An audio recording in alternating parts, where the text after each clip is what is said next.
administrés dans le monde et la vaccination reste très inégalitaire.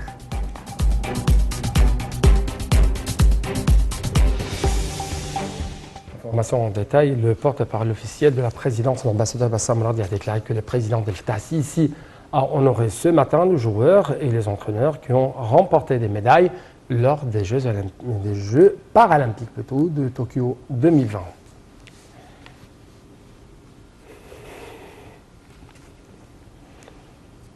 Le Premier ministre Mostafa Madbouli a affirmé que le président Abdel Fattah al-Sisi accordait un intérêt et un soutien illimité à la localisation de l'industrie automobile, a déclaré aujourd'hui le porte-parole des ministres Nader Saad. Lors d'une réunion avec une délégation des membres de l'Association africaine des constructeurs automobiles en présence d'un nombre de ministres et de responsables, Madbouli a indiqué que le gouvernement avait beaucoup avancé en matière de soutien de l'industrie automobile, soulignant à cet égard l'initiative présidentielle pour la conversion des véhicules vétustes aux véhicules fonctionnant au gaz naturel.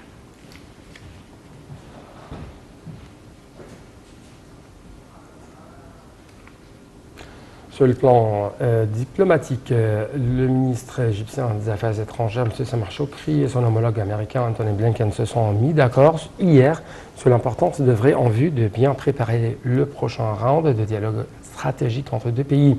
Choukri et Blinken s'étaient entretenus en marge de leur participation aux travaux de la 76e session de l'Assemblée générale de l'ONU à New York. Les deux chefs de la diplomatie ont de même examiné lors de cette réunion les aspects politiques, économiques et sécuritaires des relations bilatérales. Ils ont en outre examiné nombre de dossiers régionaux internationaux d'intérêt commun pendant son séjour à New York. Le ministre des Affaires étrangères de l'Égypte s'est entretenu également avec ses homologues français, Jean-Yves Le Drian, irlandais Simone Conveny et vietnamien Bui Thanh Son. Le ministre des Affaires étrangères Sameh Choukri s'est également entretenu avec son homologue russe Sergueï Lavrov en marge de leur participation aux travaux de la 76e session de l'Assemblée générale de l'ONU à New York. L'entretien a porté sur les relations bilatérales stratégiques et des dossiers régionaux et internationaux d'intérêt commun.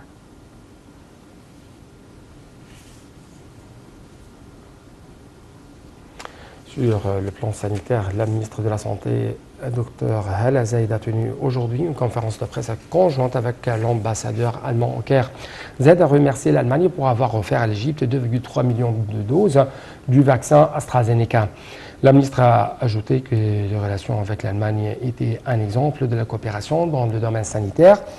Elle a annoncé que l'Égypte allait conclure un accord avec la compagnie allemande Siemens pour l'achat d'équipements médicaux durant une période de 5 ans, et ce dans le cadre de l'initiative présidentielle Vie décente.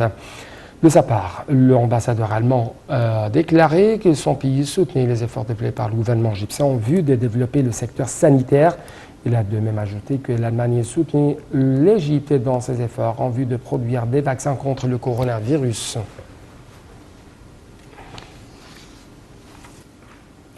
Le ministère de la Santé a annoncé hier que 507 personnes rétablies du coronavirus avaient quitté les hôpitaux de confinement après avoir reçu les soins médicaux nécessaires, augmentant ainsi le nombre de cas guéris à 251 902. L'adjoint de la ministre de la Santé, Dr Khaled Megahed, a déclaré que 692 nouveaux cas de coronavirus avaient été détectés, ce qui porte le nombre total des personnes contaminées jusqu'à présent à 298 988. Le ministère de la Santé a annoncé aussi avoir répertorié 27 nouveaux décès, ce qui augmente le nombre total des victimes de la Covid-19 à 17 043. Plus de 6 milliards de doses